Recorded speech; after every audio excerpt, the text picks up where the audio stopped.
this week we have a few things to go over. First of all, we are finishing up with Act 1, and most classes are at least to Scene 5 or finished with Scene 5, so we'll start on Act 2 this week.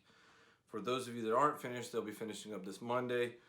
Also, all of the questions associated with Act 1 on your flip book should all be filled out at this point. So the last two questions are all that we had left. You should have that done by Monday.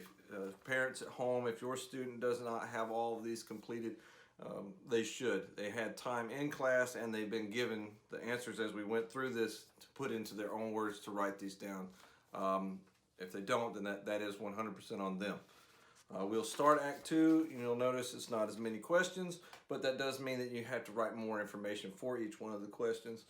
And we'll continue on for the other parts of our flip book, where we have this page. You're not going to really be doing anything, but for our dramatic and literary devices, you do need to be going at home and working on these, filling in this part for definitions and giving the examples. The examples, once again, need to be act, scene, line, and page number, one example per. So for a pun, I need that location, one example per.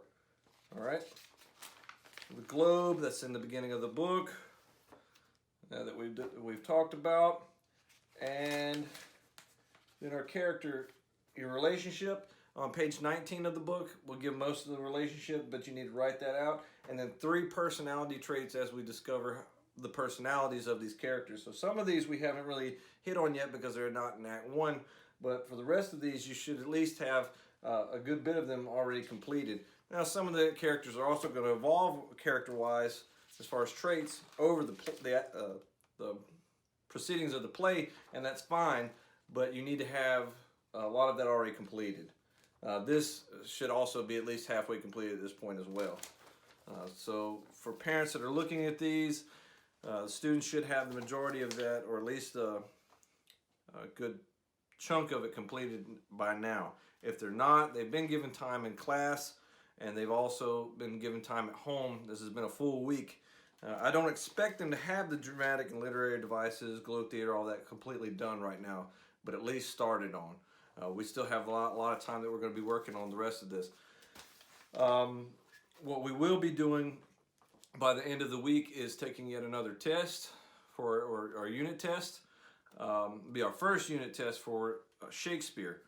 So it's kind of important, and it'll kind of set the pace for the rest of the term. On top of that, we'll have some more bell work to be taking for grades this week, probably Tuesday or Wednesday. And we'll start objective summaries.